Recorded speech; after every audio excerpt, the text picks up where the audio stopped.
Mr. President, first of all, I'm going to make a few comments here, and I want to thank Senator Inhofe through the President for working with me. I realize there's a lot happening here, and I know he's conducting, to the best of his ability, the progression of this bill, and I'll just leave it at that. Mr. President, I was asked to find a solution to this blue slip issue, and I found one that's used as customarily as waking up in the morning and drinking a cup of coffee. It happens all the time. This in no way has any effect on our ability to pass the NDA in a timely fashion, but I am in no way countering the person who just spoke. I'm not, and he knows I'm not. I am going to speak to a larger issue. But before I do, I want to point out the NDAA usually passes each year in November or December. It usually doesn't pass in June. So even if there were something that needed to be worked out, we would be way ahead of schedule in dealing with this as we are between now and August. But here, Mr. President, if I could, these bills' germaneness has nothing whatsoever to do with our ability to offer amendments. Nothing. That's something that happens post-cloture. For the last year and a half, under Leader McConnell,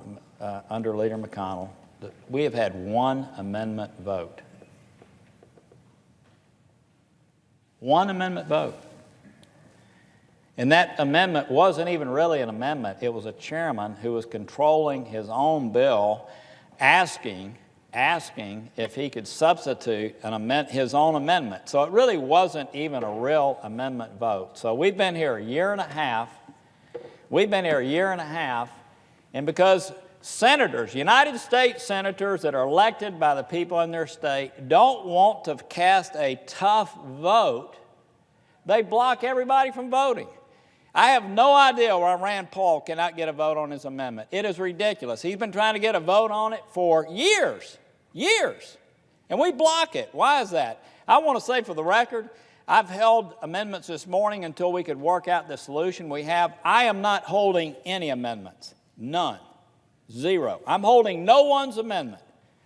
But we as senators, we're worried somehow that this, gosh almighty, somebody may, I heard Senator from Texas, the senior senator from Texas, saying the other day, well, gosh, we might upset the president.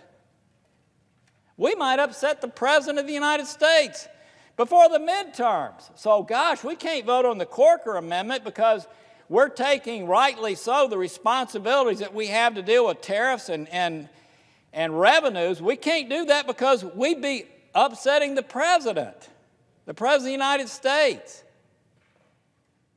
I can't believe it. I would bet that 95% of the people on this side of the aisle support intellectually this amendment. I would bet that. I would bet higher than 95%. And a lot of them would vote for it if it came to a vote. But no. Gosh, we might poke the bear. It's a language I've been hearing in the hallways. We might poke the bear. The president might get upset with us as United States senators if we vote on the Corker amendment. So we're going to do everything we can to block it. If people don't like it, they can vote up or down. People can vote up or down, but no. The United States Senate right now, on June the 12th, is becoming a body where, well, we'll do what we can do, but my gosh, if the president gets upset with us, then we might not be in the majority. And so let's don't do anything that might upset the president. So look, I'm in no way upset, Mr. President, with my friend from Oklahoma. I'm not. I understand that he's doing his job, and he's actually filling in a wonderful way for Senator McCain, who happens to be ill at home, someone we all love. But look, I know there's not going to be a vote on this amendment. I know it. I'm not about to hold somebody else's amendment up from being voted on, because I know that every ounce of power possible is going to be used to keep from voting on this amendment because, well, my gosh, the president might not like it. And therefore, we as senators might be offending someone by the way, just voting on an amendment.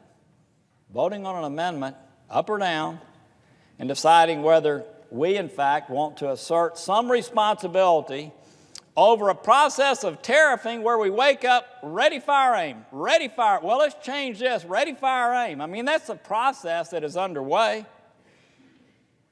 That's the process that's underway on these tariffs. I haven't heard a single senator on our side that hasn't expressed concern to the president directly about what's happening with tariffs. Our farm folks are worried about NAFTA. Our auto manufacturers are worried about Canada and Mexico and what's happening in Europe. Our steel and aluminum folks are concerned. I haven't heard a person that hasn't had some degree of concern. And all my amendment would do is say, look, Mr. President, you go negotiate, but when you finish, come back and as senators and as House members, let us vote up or down. So again, I know that the powers to be here, I understand what's happening. If I came up with another solution, there'd be some objection, and my friend, I know, knows that. There's going to be an objection. Hell, if we name this no matter what it was, there's going to be an objection to this vote because people are concerned on this side of the aisle. On this side of the aisle, some people, not everybody. We have some great co-sponsors who want to assume our responsibilities properly. We got a lot of great co-sponsors that understand we are abdicating our responsibility if we allow the President of the United States to use a national security Section 232 on every single tariff he's putting in place, not have to think about why he's doing it, not have to justify why he's doing it.